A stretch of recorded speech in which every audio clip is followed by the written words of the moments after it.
conservative new media viewers, Charlotte Hornets fans around the world, JLin fans around the world. What's up? It's me, PFV, Paul F. Villarreal, the NBA expert, and we're here to belatedly talk about the Charlotte Hornets 97-94 defeat last night to the Atlanta Hawks in Atlanta, Georgia. With a loss, Charlotte drops to 0-2 on the season, and Atlanta improves to 2-1 on the year. Let me just say this before I start getting into the game. Let me talk about the tech issues that I've had the first two games. There were two issues that I had.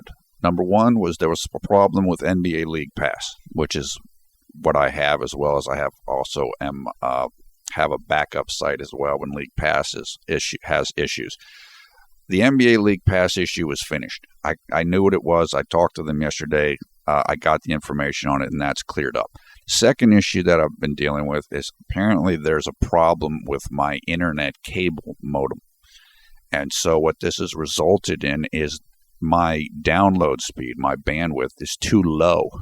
And so it's been too low of an amount for me to be able to watch the games as they're playing. I'm getting buffering. I can't watch the game in real time.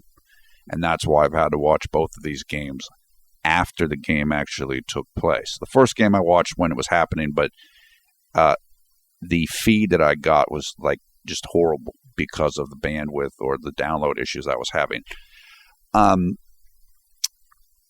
modem issue I'm probably going to have to work at next week, so it could still affect tomorrow's game and maybe another couple of games, but I think I've figured out how to manage it, at least be able to finesse it enough so that I should be able to watch the game actually as it takes place and watch it in a reasonable way. And hopefully by next week, maybe the end of next week or whenever they can deal with it, then that should be taken care of and we should be good to go. For newer viewers, I know someone who's giving me a hard time in the placeholder video, the short video I made to let people know that I was going to make this video. And that's okay. Look, I like people kind of encouraging me and challenging me and stuff. That's fine. But don't worry, we'll get it fixed. We've been making these videos for a long time, and we've been making videos about the NBA longer than we've been making videos about JLin. And there have been challenges and obstacles and technical issues before, and we've overcome them, and we'll do the same thing again with this set of issues. Now, coming into the game, the Hawks had played the previous night, and they were resting Kyle Korver, and I think somebody else might have been out for them as well. Mike Muscala, maybe somebody else. So they weren't at full strength, and they were a little bit, you'd think they'd be a little bit worn down from playing the previous night, but they didn't play that way. Now, from a statistical perspective, before we talk about what happened in the game from a kind of an overview reason, the main reasons why the Hornets lost this game was because they turned the ball over too much. They had 20 turnovers, which resulted in 26 points for Atlanta. Whereas Atlanta, from their turnovers, they only gave up 12 points. So that is a difference right there of 14 points, and that more than makes up for the 3-point margin of this game. The other primary statistical reason why the Hawks won this game was because they had 21 fast break points to 13 for the Hornets. And Coach Steve Clifford has mentioned repeatedly in the preseason and early in this season that the team must do better in transition defense, and they do need to do better. Now, the Hawks are a running team, so if they can make you look real bad in transition defense, even more so than other teams might make you look, kind of magnify the problems that you have. Still, it is something that the Hornets need to work on, and it's something that I noticed a couple times in this game. And you just have to have a commitment to doing it. You just have to be determined that you're going to get back. It really is an effort type of a thing. And, of course, some players are more athletic and faster than others, so sure, there's that element of it as well. But still, It's a habit and an effort type of thing, and it is something that this team's going to have to work on a little bit more. Now, what happened in this game from a non-statistical point in this of perspective was Charlotte met up with a team that wants to play the same style as Charlotte wants to play, but the Hawks play it better.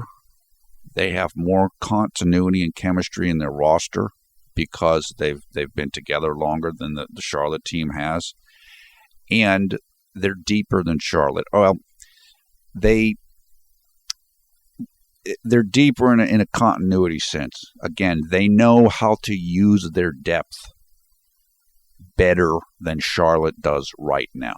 So basically, Charlotte met up with a better version of themselves, and the game was also being played in Atlanta, which of course was an advantage to the Hawks, because what usually happens in NBA games is that the home team will get the role players, the second unit, will play at a higher level at home than they usually do on the road. That's kind of the main advantage of playing at home versus playing on the road. The stars and the first unit guys, they usually will maintain a certain level no matter home or road, but the role players play better at home than they play on the road. So that's kind of an overview of what took place here in terms of why the Hawks won. That being said, there's a lot of positives to take out of this game for the Charlotte Hornets. And just as there were positives to take place in the Miami defeat. This team is resilient. They showed it in the preseason, and they've proven that it's not a fluke. They don't give up. They will dig themselves out of deficits, and they seem to be able to find ways to have a chance to win at the end, even if they didn't play that great. They actually played fairly well in this game. They didn't play particularly great in the Miami game, but they still had a chance to win both of those games, and they still were in those games down to the last couple of minutes. That's a really good sign. Another good sign for the Hornets, and I know they had a game like this in the preseason, and I can't remember which one it was. They had 23 assists and 20 turnovers, which is not a good ratio. That's basically 1-to-1, and that is not what you're looking for. Let's look at the Hawks. The Hawks the Hawks were relatively similar, so that's not a good example. But usually, at least you're looking for like a 2-to-1 or something like that if you can get it. Especially if you expect to win. But they still were in this game. They still had a chance to win this game at the end. There are two reasons why that's the case. One, again, it's just their mentality. They're a tough-minded team. They have a character. They have heart. They're not quitters. They out-rebounded the Atlanta Hawks, and 54-45, including a margin of 13-8 in offensive rebounding. Atlanta's not a good rebounding team. That's one of their weaknesses as a team. It was a big weakness last year. They're a little bit better at it this year in terms of, well, at least they have better personnel to be able to rebound, but it's still something that you can exploit against them. The other main reason why Charlotte was in this game was because they shot the three-pointer well. That's going to be critical for their success this year. They shot 12 out of 30 three-pointers for 40%, which is excellent. It's excellent percentage, and it's an excellent number of attempts. The Hawks themselves are regarded as a three-point shooting team. That's what a lot of what they build their offense around. Well, they were only 8 out of 23 for 35%. So in that regard, Charlotte out-hawked the Hawks. So even though they didn't out-hawk the Hawks overall, they did do it in that regard, and that is a good sign. It was really nice to see Jeremy Lamb back in this game, and he had, I believe, a couple of those three-pointers, and actually had 3 of them. So that's good. They need him back in the fold. What we saw in this game that we did not see in the first game was we saw Jeremy Lamb, and that meant we did not see Brian Roberts. I think Coach Clifford is going to continue to experiment with different lineups. I think it has been his intention to maybe not play Brian Roberts. I don't know if that's what I would do, but again, he has talked about playing a 9-man rotation, and that means somebody in the second unit is going to get the short end of the straw. And tonight, that meant it was Brian Roberts. So Brian Roberts didn't play a lot. However, somebody from the third unit did play a little bit, and that person was Frank Kaminsky. It's going to take time for the team and for the coaching staff to evaluate who should get the minutes, who should be on the court, and what personnel combinations work best together. Now, of course, they worked on that during the preseason, but also during the preseason, Troy Daniels was hurt a lot. P.J. Hairston was hurt a lot. And at the end of the preseason, Jeremy Lamb was hurt a lot. So this is something they're still developing right now. People have said and asked me, why doesn't the team look as good now as it did in the preseason? Well, there's a couple reasons. One, they are still figuring it out. This is a new team as compared with like the Hawks, who bringing back most of their same personnel from last year, at least from last year. The second thing is the preseason doesn't have the same intensity level that the regular season does. So NBA preseason is the closest thing you can find to playing an NBA regular season, but you still, the stars don't get as many minutes in the preseason. And it's just, again, the intensity is not the same. It's kind of like how the intensity between the regular season isn't the same as the intensity in the playoffs. So you're turning it up another notch. But the preseason isn't a fluke. I mean, it still matters. It's still important. But a lot of the importance of it is to evaluate your team and evaluate your personnel groupings. So as Charlotte goes along and as it continues to play and perform, they'll get more data. They'll get more information about which units, which personnel groupings do work the best. And so then you'll have better lineups. You'll have more chemistry between the team members themselves, and then you will get a better product. And so Charlotte was fighting uphill in this game, and they're going to be fighting uphill in many games early in this season. They have a tough early season schedule, and as I mentioned, they're new. They have 7 new players. And that's just, you can't completely overcome that, no matter how good you are. I mentioned on Twitter during this game or after the game, that the Spurs, who are an exceptional and efficient team, they have added this year LaMarcus Aldridge and David West. Those are the 2 main players they've added to the rotation, and the only 2. So if you've got a 10-man rotation or 10 men in the first and second units, you still have 8 returning players. You would think that only adding 2 players wouldn't change things that much, especially for a team as well drilled as the Spurs are. But if you've watched the Spurs play this season so far, it's made a huge effect on their team. They look lost at times. They look like indecisive, and they don't know what they want to do. Now, think about, instead of adding 2 players to your core rotation, think about adding like 5 or something like that, which the Hornets have done. And that's what we're dealing with here. That's why it doesn't quite look like the preseason. That's why guys are turning the ball over more than they normally would, making mistakes, looking confused at different times.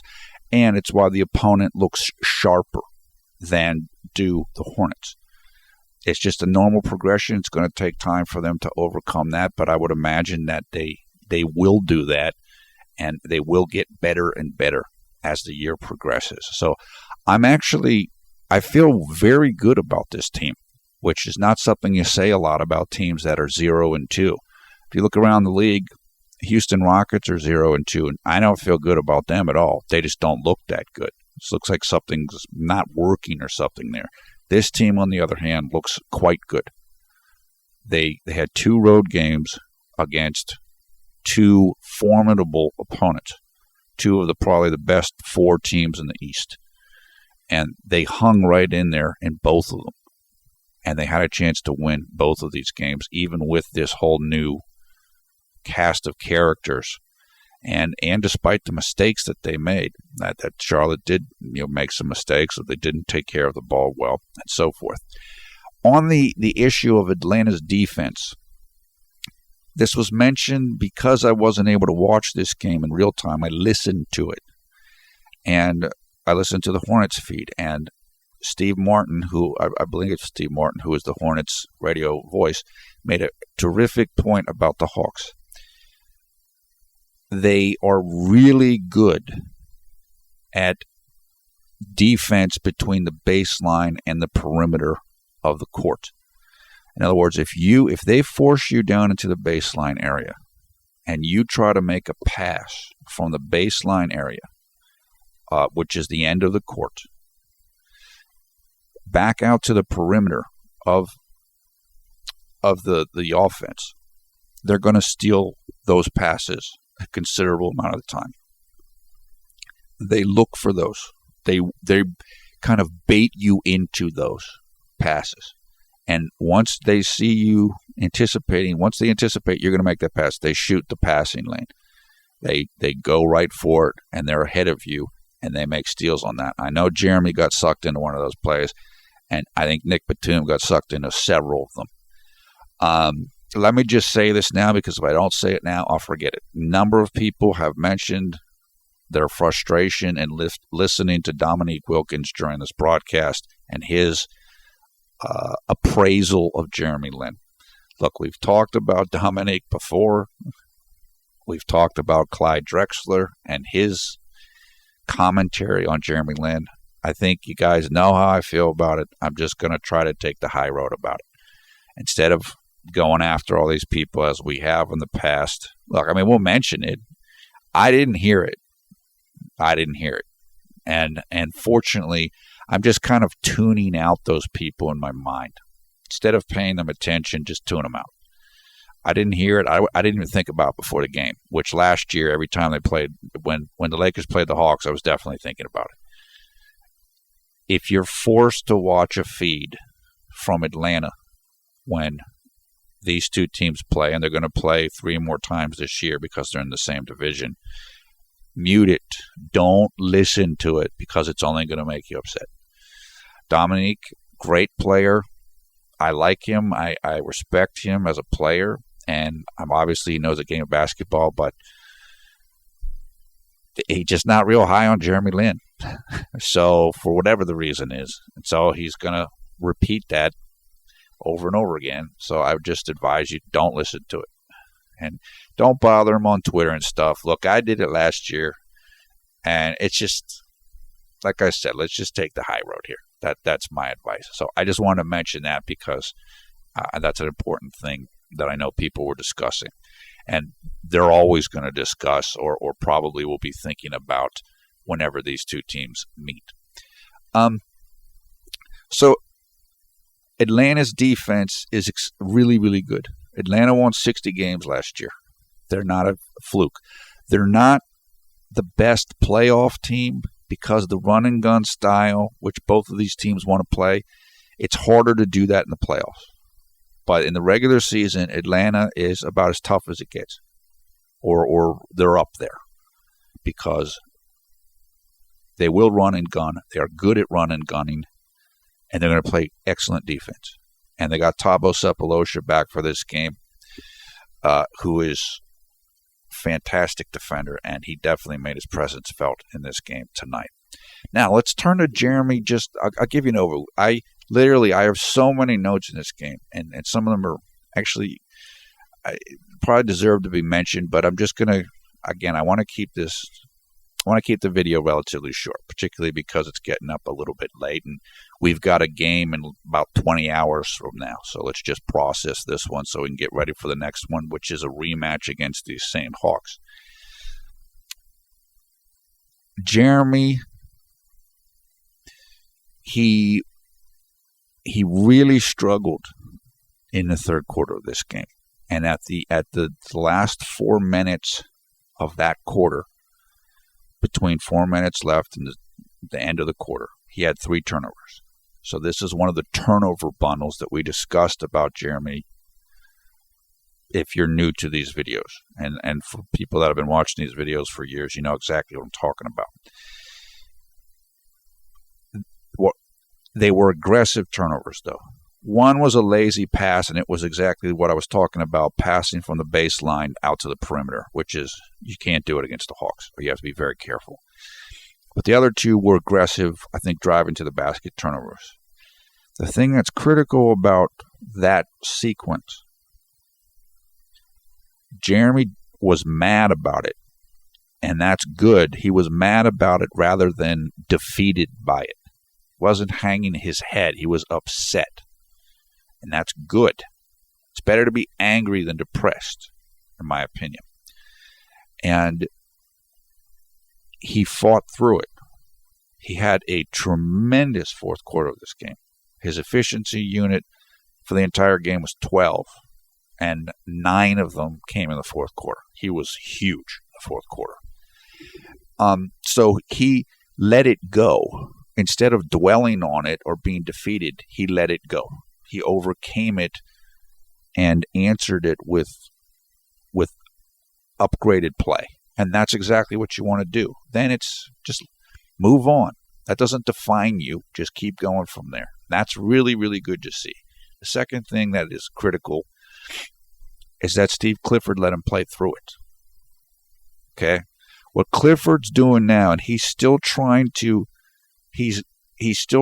figure out when to substitute guys in. And that's part of all the personnel groupings and so on. What Clifford seems to be doing, or he did it in this game, Jeremy comes in late in the first quarter and late in the third quarter, and then he plays almost the entire second quarter and the entire fourth quarter. And that's what he did here. So Clifford had it in his head, this is what's going to happen. I'm going to play Jeremy Lin for the entirety or almost the entirety of the fourth quarter. And they stuck with that rather than freaking out because Jeremy Lin had 3 turnovers at the end of the third quarter. That's really important. And it's in contrast with other coaches that Jeremy Lin has played for, particularly the coach in Houston. And this is how you give your players confidence. Because then they don't have to be worrying, oh boy, I'm going to get pulled out of the game for this one. Jeremy's the type of player that you have to let him play through his mistakes. And you want to do it with all players. But Jeremy, if you let him do it, you're going to get rewarded for doing it. He's got a talent where that's going to work out because he's a clutch type of a player. And that's what he did in this game. So not only is it good for the player's confidence, it's smart basketball where Jeremy Lin's involved. And Steve Clifford we give him credit, he's wise enough to know that. Let me just say this about Steve Clifford, too. I think this is the final year of Steve Clifford's contract. The Charlotte Hornets should wrap up Steve Clifford. They should extend him now. He's a fantastic NBA coach. His communication style, from what I can tell, seems terrific. He's not a yeller and screamer, which wears on players sometimes. He really, really understands the game. And he loves the game. You can just tell that by how he talks about things. And he just is like a guy that's a film junkie, just constantly watching video. And even if he didn't work as a coach, you get the feeling that he'd do it anyway. He's just a guy that just loves basketball and loves the NBA. So when you put all those, and he's a good strategist, he understands it, he can make good decisions. So when you put in the good communication skills, dedication to the game, understanding of the game, he's a lot better than a lot of the coaches in the NBA. And I've heard rumors already that other teams are asking around about him. Like, hey, is he going to be available? Is Charlotte going to let him go? And Charlotte should not let him go. So I really hope that they lock him up. I think that's definitely in the best interest of the franchise. There were discussions last year when things went south with Lance Stephenson and the team.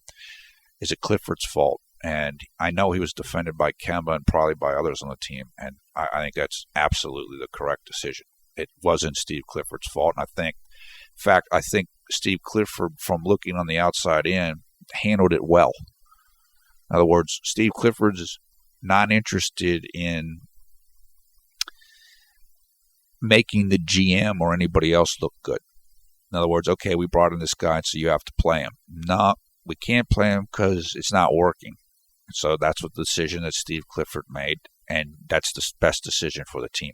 Nothing against Rich Cho. I'm not saying it's Rich Cho's fault or anybody else's fault for Lance Stephenson.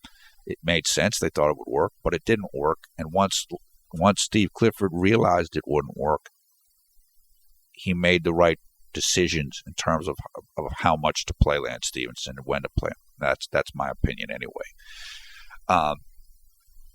Yeah. So, like I said, I really like Steve Clifford a lot from what I've seen of him. He's a straight-up dude. He's an honest guy as well, in addition to all the other things that he is. Now, so coming back to Jeremy, this is a type of game that's really going to help him a lot in terms of growth. He did have adversity, more adversity than he had in the Miami game, and he was able to rise above it. There's sometimes when you watch Jeremy, and we talked about this in the Miami game, sometimes when you watch him, it just, particularly for fans of his that have been observing him for years, sometimes you worry about his confidence or just because he has so many naysayers and doubters, which has extended to coaching ranks and teammates and so forth. It's almost like he seems fragile at times. And that was kind of a knock on him in Houston. Well, his confidence comes and goes and whatever. But I don't think it's that simple, because it's not just Jeremy's confidence. It's the confidence of people around him in Jeremy. And then they make decisions about that. Well, he's not playing well, so let's not start him anymore. Well, he doesn't have swag, and Patrick Beverley has swag, so okay, we're going to bench him. So, it's not just Jeremy. So it's not just Jeremy's mindset. It's what other people are thinking about him. And so I think he has to deal with that much more than other players in the league. And it's the more that he can experience that and get beyond it, the tougher he's going to become. And so this game was good from that perspective. It's kind of like eating your vegetables. Might not like it, but it's good for you. Jeremy performed well in this game when he needed to, and he really struggled in the third quarter before that happened. Jeremy, in terms of like an efficiency and this type of thing, Jeremy came into this game with a PER of about 20.3. And after this game, his PER was 18.2 or something like that. So what does that even out to? So his PER in this game is probably about 16. That's still pretty good. That's above average. Average PER in the NBA is 15.0. That's how the metric is designed so that you will get that result. So even in this game, and despite the difficulties in the third quarter, Jeremy was still above average. And that's the key. That's the key. So, again, I'm not going to do all quarter by quarter. That's the general overview of this game. Just to restate, team looks good even though they're 0-2. And these early season tests against tough teams in their buildings is going to help Charlotte down the line. Jeremy had another good game, had another above average game, and he went through adversity before he came to a good level, or the final good level. He played well in the second quarter of this game, so it's not like he wasn't succeeding before the fourth. Steve Clifford, I like him. I think he should be coming back. Don't worry about Dominique Wilkins. And let's move on to the next game, essentially. And that game, as I mentioned earlier, is going to take place tomorrow here in the United States. That's Sunday, November 1st at 2 p.m. Eastern Time. I think that means, Monday, November 2nd at 3 a.m. early in Taipei, Taiwan, and in China. And that is because we are here in the United States doing our daylight savings time thing tonight, Saturday overnight, Sunday early morning, where we turn the clocks back 1 hour. So instead of being 12 hours off from China and Taiwan, now we're going to be 13 hours off. One other thing, actually two other things. The NBA, and this just came out 2 hours ago, the NBA does a review of referee calls at the end of, I think, close games. That's something they've just done the last couple of years, I believe. In other words, it's almost like it's a mandatory review of referee calls in these games. And what they determined was that a play that was called a JLin foul against Jeff Teague when the score was 94-92, I think it was. JLin stole the ball from Jeff Teague, but he was called for a foul for reaching in against Jeff Teague. That was determined to have been the wrong call. And so that was, nothing can be done about it. But basically, the review said that should not have been a foul. So that affected the outcome of the game. Because if the Hornets get the ball there, they go down and score, then you got a tie ball game. We could be going to overtime. So that's good to see. It's good that happened, and that even makes this game even more tolerable in terms of it being a loss, because it was that close to not being a loss or having a chance to not be a loss. The last thing is, there's a great piece out today from Sekou Smith of NBA.com about JLin. Fantastic piece, one of the best pieces I've seen on JLin in quite a while. So I put it out, I tweeted it out on our Twitter account, CNM JLin Vids. You can go check it out there, or just go to NBA.com, look up Sekou, and you'll see it. And it's definitely well worth reading. I think Sekou Smith gets it. He understands it. Understands what Jeremy's gone through, and understands just how many fans Jeremy does have and how important he is to a lot of different people. So I encourage you to go and check that piece out. And that's kind of like the final thing that I wanted to say in this video. Okay, that is the wrap-up. Thumbs up, thumbs down, your comments below. I want to thank Gary Chen. I wish I would have thanked him earlier. I've got to remember to do that. Gary Chen is the artist whose work you're looking at here in the video player right now. Gary is a phenomenal artist and blogger in Taiwan. You can see how good his work is here. He's been kind enough to let us use his work for the last several years. And he is a member of the Jeremy Only Lin Garden fan club, which is headquartered in Taiwan. To learn more about Gary, encourage you to check out the video description below the video player. Go down below the video player and click on the See More. You'll find information there of how you can check out Gary on Facebook. He's also on Twitter. He's a great dude, and we really appreciate him, and we certainly appreciate all of Jeremy Only Lin Garden. They're just phenomenal fans and just tremendous people in general. So get to know them. They're good people, and if you need if you want to know how to know them, just come and talk to me on Twitter or in the comments, and I'll talk to you about that. Also, in the video description, we'll put information so you can go and check out highlights of this game. We encourage you to come and join the Conservative Media Facebook group. It has over 4,000 members and growing. You'll find information for that in the video description also. And you'll find information there about how you can come and follow us on Twitter. We talk a lot of basketball and a lot of Jeremy Lin on Twitter. We love talking to everybody. So come and follow us. We follow just about everybody back. And hopefully we'll see you on there. Once again, I am PFE Paul F. Villarreal, the NBA expert. Thanks a lot for watching Conservative Media. We strive to be the #1 Jeremy Lin YouTube fan channel. Really looking forward to tomorrow's rematch game And I'm also looking forward to be able to watch a game in real time and make a video about the game right after the game, which with fully informed content from having watched it in non-lagging ways. Like I said, though, I'm happy about this team. I'm happy. Sure, I'd love it if they were 2-0, but expected losses and the team sticking together. They definitely have good chemistry. You have the feeling that there's better things on the horizon.